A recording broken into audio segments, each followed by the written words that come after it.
और आइए अब सीधे आपको लेकर चलेंगे अपनी सहयोगी शिरीन के पास, क्योंकि जो 65 चेहरे जिन्हें मंत्रिमंडल में शामिल किया जाना है, उसमें बिहार को लेकर खासतौर से वो जो प्रतिनिधित्व की संख्या है वो जो सामने आ रही है, और चेहरे कौन कौन से हैं जानते हैं शिरीन से। बिल्कुल रोमाना, आपने बिहार का जिक्र किया है, तो बिहार में आखिर कौन कौन से वो चेहरे हो सकते हैं उसका जिक्र करेंगे, लेकिन उससे पहले जरा देखिए आप मैं कहां पर खड़ी हूं।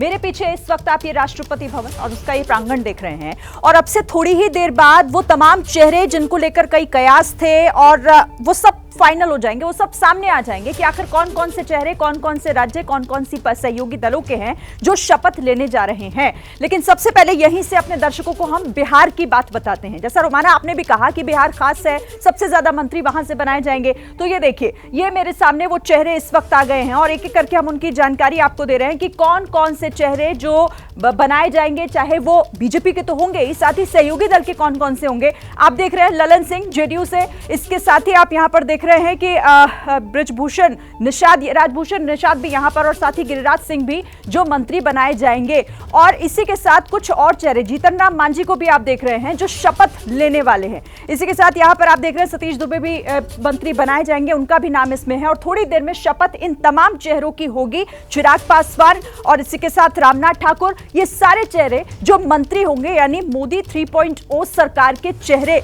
होने जा रहे हैं। तो बिहार के ये चेहरे हैं और महत्वपूर्ण चेहरे हैं जो मंत्री बनने जा रहे हैं। एक एक करके उनका नाम आपको फिर से दिखा रहे हैं।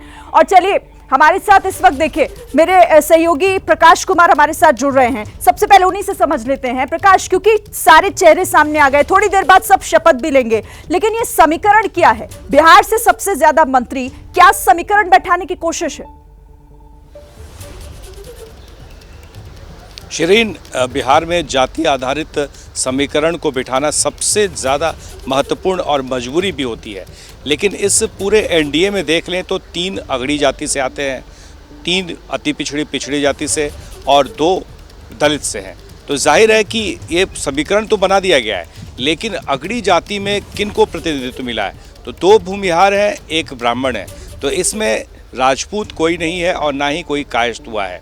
तो ये भी एक सवाल जो है लोग उठाएंगे, जो उस जाति के समीकरण वाले लोग हैं वो कहेंगे और आवाज़ उठनी शुरू होगी। आप देख लीजिएगा आज से कल तक में कुछ लोगों की आवाज़ आएगी एनडीए से जो ये कहेंगे कि नाइंसाफ़ी हुई है। दूसरी तरफ पिछड़ी और अति पिछड़ी जाति से, तो रामनाथ ठाकुर अति पिछड़ी जाति से आते हैं। जो चौधरी बनाए गए हैं मुजफ्फरपुर के सांसद, वो भी अति पिछड़ी जाति से आते हैं, सहनी है, निषाद समाज से आते हैं। और जो पिछड़ी जाति से यादव समाज से आते हैं वो नित्यानंद राय हैं। तो 3 जो है पिछड़ी जाति को प्रतिनिधित्व मिला है। अगर एनडीए को जोड़ ले तो, बीजेपी को छोड़ दें अगर, और वहीं अलग अगर रखेंगे तो फिर मामला दूसरा हो जाएगा। वहीं दलित, क्योंकि खुद अपनी पार्टी के सांसद हैं चिराग पासवान, तो वो खुद बन रहे हैं, पासवान जाति से आते हैं। वहीं हम मांझी, जो हम पार्टी के हैं जीतन राम मांझी, वो मुसहर समाज से आते हैं, तो उनका वो प्रतिनिधित्व मांझी समाज दे रहा है। तो कोशिश की गई है कैटेगरी वाइज अगर देखें तो अगड़ी जाति, पिछड़ी, अति पिछड़े और दलित और महादलित ये मिला है। लेकिन अब अगड़ी जाति में भी उस समाज को नहीं मिला है जो समाज कह रहा है कि वो एनडीए का समर्थक है। उनके 3 सांसद जीत के आए हैं, लेकिन किसी को मंत्री पद नहीं दिया गया है। तो आज न कल इस मामले पर काफ़ी राजनीति होगी, ये तय है शिरीन। जाहिर है राजनीति होगी भी, और देखना होगा कि वो किस तरीके से फिर आगे बढ़ेगी। फिलहाल आप हमारे साथ रहिए, आगे भी हम आपसे बातचीत करेंगे। तो ये तो बिहार की बात हो गई, लेकिन कुछ और प्रदेशों का भी जिक्र करेंगे और वहां से कौन कौन से चेहरे मंत्रिमंडल में शामिल हो रहे हैं उसकी भी जानकारी आपको देंगे।